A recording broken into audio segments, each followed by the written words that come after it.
তাম্রলিপ্ত প্রদেশে চ বর্গ ভীমা বিরাজতে। জয় ভবানী, জয় বর্গ ভীমা। বর্গ ভীমার মন্দির থেকে আমি টাপাই আমার সমস্ত দর্শক বন্ধুদের, সমস্ত শ্রোতাদের, সমস্ত ভক্তদের জানাই মানিক শরণাগতিতে সুস্বাগতম। আশা করি আপনারা খুব ভালো আছেন, আমিও ভালো আছি। জগদম্বার কৃপা মাথায় নিয়ে আপনাদের সবার ভালোবাসাকে পাথেয় করে নতুন আরেকটি ভিডিও নিয়ে চলে এসেছি মা বর্গ ভীমার চরণ প্রান্তে। আজকে আপনাদের দর্শন করাবো মা বর্গ ভীমার মন্দির। জানি আপনারা অনেকে মা বর্গ ভীমার সম্বন্ধে আপনারা জানেন, তবুও নতুন করে আমার মতো করে আপনাদের সামনে তুলে ধরার চেষ্টা করছি মা বর্গ ভীমার মাহাত্ম্যকে। তাই দয়া করে সবাই সম্পূর্ণ ভিডিওটি দেখবেন, সাথে থাকুন, সঙ্গে থাকুন। শরণাগতি। কপালিনী ভীমরূপা বামগুল্ফ বিভাসকে ভৈরবশ্চ মহাদেব সর্বানন্দ শুভপ্রদ। এইটি হচ্ছে মা বর্গ ভীমার মূল দরজা, প্রধান দরজা। সিঁড়ি দিয়ে ওঠার একদম ডান দিকেই একটি বাইক পার্কিং এর জায়গা রয়েছে, খুব বড় একটি বাইক পার্কিং। এখানে যারা বাইকাররা আছেন, রাইডাররা আছেন, তারা সহজে বাইক নিয়ে আসতে পারবেন এবং এখানে বাইক পার্ক করে ফুলমালা কিনে দেবীর উদ্দেশ্যে আপনারা দেবীর দর্শনে যেতেই পারেন। এই কয়েকটি সিঁড়ি অতিক্রম করেই আমরা উঠে যাব মন্দিরের ঠিক চাতালের সামনে। এই হচ্ছে মা বর্গভীমার মন্দির। এই বর্গভীমা মন্দির থেকে ঠিক ডান দিকে গেলেই এখানে আপনারা ভোগের কুপন কাটতে পারবেন। এখানে দেখুন একটা নাম্বার দেখা যাচ্ছে, আপনারা যারা আসতে চান, ভোগ প্রসাদ পেতে চান, আগের দিন ফোন করে কিন্তু আপনারা আপনাদের নাম বুক করে নিতে পারবেন। এখানে বিভিন্ন অনুষ্ঠান হয়, বিয়ে হয়, সমস্ত কিছুর জন্য এখানে আপনারা বুক করে নিতে পারবেন। আর এটি হচ্ছে হাড়িকাঠ। এখানে শনি মঙ্গলবার, অমাবস্যা, দুর্গাপুজোর নবমী, চৈত্র নবরাত্রির নবমীতে এখানে বলিদান হয়, কালী পুজোর দিন বলিদান হয়। তো এই মুহূর্তে এখন আমরা মায়ের ঠিক চাতালেই রয়েছি। আর যেহেতু এখন এখানে একটা কনস্ট্রাকশনের কাজ চলছে, মন্দিরটি মেনলি একটি টিলার উপর অবস্থিত। এটি হচ্ছে মায়ের মন্দিরের ঠিক ডান দিকেই রয়েছে একটা বিশাল কাঠচাপার গাছ। লোকে এখানে পুজো করে এবং এখানে বিভিন্ন বস্ত্র, সুতো ইত্যাদি বেঁধে, ঢিল বেঁধে এখানে মানসিক করে দেবীর কাছে। দেবী তা পূর্ণ করেন, এটাই সাধারণ মানুষের বিশ্বাস। মন্দিরের ঠিক পিছন দিকে দোকান রয়েছে, যেখানে বাচ্চাদের অনেক রকম জিনিস, খেলনার জিনিস পাওয়া যাচ্ছে, মন্দিরের পুজোর জিনিস পাওয়া যাচ্ছে। আর এই যে বিশাল জায়গাটা দেখা যাচ্ছে, এটি হচ্ছে ভোগের ঘর। এখানেই মায়ের প্রসাদ পাওয়া যায়। এখানে বিভিন্ন ধরনের প্রসাদ পাবেন, কিন্তু এখানে প্রসাদ পেতে গেলে অবশ্যই এখানে মাছ প্রসাদ আপনারা পাবেন। আর এটি হচ্ছে ঠিক মন্দিরের পিছনে অবস্থান করছে একটি সুন্দর অশোক ফুলের গাছ, যেন মনে হচ্ছে কেউ সিঁদুরের একটি বাটি উপুর করে দিয়েছে গাছটার উপরে। খুব প্রাচীন মন্দির, বর্গভীমার মন্দির হচ্ছে খুবই প্রাচীন। মন্দিরটি একটি টিলার উপর অবস্থিত, বেশ অনেকটি সিঁড়ি টপকে এই মন্দিরে উঠতে হয়। এখন আমরা দেখব যে মন্দিরের যে কুণ্ড, প্রত্যেকটি সতীপীঠের যে নিদর্শন থাকে তার মধ্যে একটি হচ্ছে দেবীর নিজস্ব একটি কুণ্ড থাকে। এই হচ্ছে সেই দেবীর কুণ্ড। অনেকটা নিচে নামতে হয়, যেহেতু মন্দিরটি অনেক টিলার একটু উঁচুর মধ্যে অবস্থিত, তো এই কুণ্ডর জল স্পর্শ করতে গেলে মানুষকে একটু নিচেতে নামতে হবে। তো চলুন আমরা এই কুণ্ডের জল একটু স্পর্শ করি এবং নিজেকে ধন্য মনে করি। এই যে তমলুকের যে মা বর্গভীমা মন্দির, এই বর্গভীমা মন্দিরের কিন্তু অ্যাকচুয়াল নাম হচ্ছে বিভাস। তন্ত্রে এবং বিভিন্ন পুরাণে, ভবিষ্য পুরাণ এবং বিভিন্ন পুরাণে কিন্তু বিভাস শব্দটি এখানে কিন্তু মেনশন করা আছে। আর এটা যেহেতু 51 শক্তিপীঠের একটা শক্তিপীঠ বা সতীপীঠ, কিন্তু এই মন্দিরটির প্রাচীনত্ব কিন্তু মহাভারতেরও আগে থেকে, সেই জন্য। তবে মহাভারতের আমলে রাজা তাম্রধ্বজ রাজত্ব ছিল এইখানে। এখানে তার রাজবাড়িতে প্রত্যেকদিন মাছ যেত, শোল মাছ। তো একদিন যে জেলেনি রোজ মাছ দিতেন, তার মাছ একদিন মরে যায়। তো তার ভয় লাগে যে রাজার কাছে মরা মাছ কি করে দেবে। তো মায়ের যে কুণ্ডটা রয়েছে, সেই কুণ্ডের জল ছিটিয়ে দিতেই সেই শোল মাছগুলো বেঁচে ওঠে এবং তিনি রাজার কাছে নিয়ে যান। রাজা দেখে খুব খুশি হন। তো সেই থেকে কিন্তু রাজা জানতে চায় যে এই মাছটা কি করে তোমার মানে বেঁচে গেল। রাজা যখন এই পুকুরের সন্ধান পায়, জেলেনি যখন এই পুকুরের কাছে নিয়ে আসে, তখন রাজা দেখতে পান এই কুণ্ডের ধারে এক দেবী মূর্তি রয়েছে। সেই দেবী মূর্তি কিন্তু এই বর্গভীমা মূর্তি। আর এই বর্গভীমার মন্দিরটি রাজা তাম্রধ্বজ নতুন করে স্থাপন করেন। আসলে এটি কিন্তু সতীপীঠ এবং বহু প্রাচীন এই সতীপীঠ, শক্তিপীঠ। মুকুন্দরাম তার চণ্ডীমঙ্গল কাব্যে বলছেন, গোকুলে গোমতী নামা তাম্রলিপ্তে বর্গভীমা। আসুন আমরা জল স্পর্শ করি।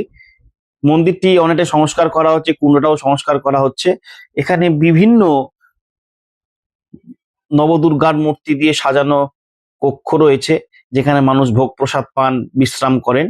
এবং এই জায়গাটিতে নবগ্রহের পুজো হয় এবং প্রত্যেক শনিবার করে এখানে বড় ঠাকুরের পুজো হয়। আমরা এখানে নবগ্রহকেও প্রণাম জানালাম। ভগবতীর কৃপায়, ভগবতীর আশীর্বাদে সবার দুষ্ট গ্রহ শান্ত হোক, প্রশমন হোক, গ্রহের উপদ্রব সবার মঙ্গল হোক, ভগবতীর চরণে এই প্রার্থনা রইল। এখন আরেকটি কক্ষে দেখা যাচ্ছে এখানে 10 অবতারেরও মূর্তি রয়েছে। যারা এখানে প্রসাদ পাবেন বা যাদের মনে করে এখানে প্রসাদ খাওয়াবেন, সমস্ত রকমের ব্যবস্থা করা রয়েছে। আগে যে নাম্বারটি আমি দেখিয়ে দিয়েছি সেই নাম্বারটিতে কল করে আপনারা ডিটেলে সবকিছু জেনে নিতে পারবেন। দেবী বর্গভীমার হাতে কিন্তু পাত্র রয়েছে, বাম হাতে পাত্র রয়েছে এবং তার ডান দিকের ওপরের হাতে একটা খড়গ দেখা যাচ্ছে।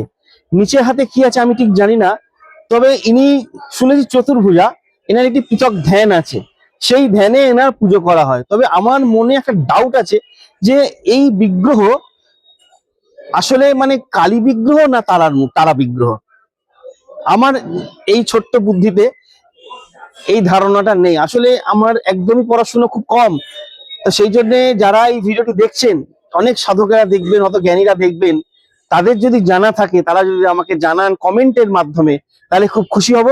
আসলে মা বর্গভীমা কে, কালী না তারা? তবে হ্যাঁ, একটা জিনিস, একটা স্তোত্র আছে আমাদের যে হুম হুম কারে সওয়ার উড়ে, সেই স্তোত্রটির সাথে কিন্তু এই বিগ্রহ কিন্তু মিল থাকতে পারে, এটা আমার ধারণা। বাদ বাকিটা ভগবতী জানেন এবং যারা জ্ঞানী, যারা সাধক তারা জানেন। অন্নদামঙ্গলে আছে, বিভাসকে বামগল্ফ ফেলিলা কি সব, ভীমরূপা দেবী তাহে কপালী ভৈরব। মিদনাপুরের তমলুকের শক্তিপীঠ, এই তীর্থের প্রাচীন নাম হচ্ছে বিভাস। দেবী এখানে বর্গভীমা বা ভীমরূপা নামে অধিষ্ঠিতা। ভৈরব সর্বানন্দ, মতান্তরে কপালী। মহামায়া সতীর দেহাংশের মধ্যে বাম পায়ের গোড়ালি পড়েছিল এখানে, বা বাম গুল্ফ পড়েছিল এখানে। মন্দিরটিকে সুন্দর টেরাকোটা কাজ দিয়ে সাজানো রয়েছে। লক্ষ্মী নারায়ণ, শিব দুর্গা, সরস্বতী, কালিয়া দমন, অনেক রকম মূর্তি দিয়ে, টেরাকোটার কাজ দিয়ে মন্দিরটিকে সুন্দরভাবে সাজানো আছে। জগন্নাথ দেবের মূর্তি রয়েছে, বিভিন্ন দেবদেবীর সাথে মা অন্নপূর্ণা রয়েছেন, মা কালীর রয়েছেন, এবং মন্দিরের গেটের দুপাশে গণেশ, কার্তিক, নারায়ণ রয়েছেন। বিশ্বরূপ দর্শন করাচ্ছেন, সেই মূর্তিটিও রয়েছে মন্দিরে ঢোকার গেটের ঠিক দুপাশে। এইটি হচ্ছে ভগবতীর মূল মন্দির। সামনে কোনো নাট মন্দির ছিল না, হয়তো এখানে কোনো একটা নাট মন্দির বানানো হচ্ছে, সেই জন্য এইভাবে নতুন ভাবে এখানে কনস্ট্রাকশনের কাজ হচ্ছে। আশা করি খুব তাড়াতাড়ি মন্দিরটি আরো সুন্দরভাবে মানুষের কাছে তুলে ধরা হবে। জয় ভবানী। কি অদ্ভুত, কি অদ্ভুত দর্শন! আমরা এই মুহূর্তে দর্শন করছি ভগবতীকে। জয় ভগবতী, জয় ভবানী, জয় জগদম্বা, জয় বর্গভীমা। কি অপূর্ব দর্শন!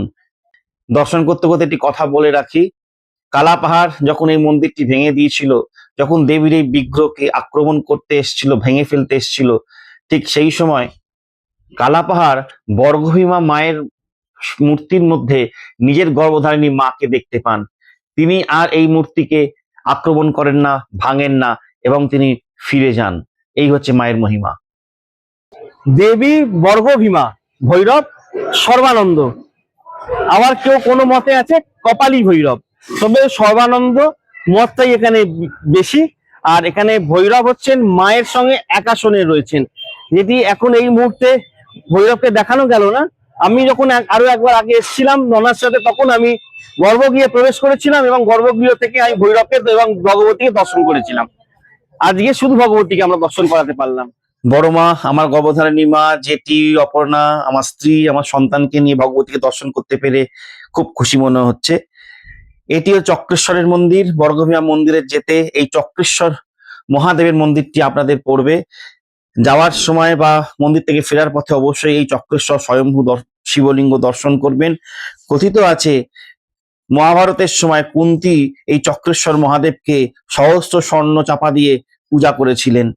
দর্শন করছেন চক্রেশ্বর মহাদেব, এটি স্বয়ম্ভু লিঙ্গ। না, দাঁড়াও দাঁড়াও। হুম ওই দেখো দেখো দেখো, বাবা ছবি তুলছে, বাবা ছবি তুলছে। আমাদের আজকের মা বর্গভীমার ভিডিওটা, মা বর্গভীমার চরণেই আমরা বিশ্রাম দিলাম। আবার খুব তাড়াতাড়ি আপনাদের সাথে দেখা হবে। ততক্ষণ পর্যন্ত আপনাদের খুব ভালো থাকতেই হবে। ভালো থাকবেন। জয় ভবানী। বাবা এসো এসো।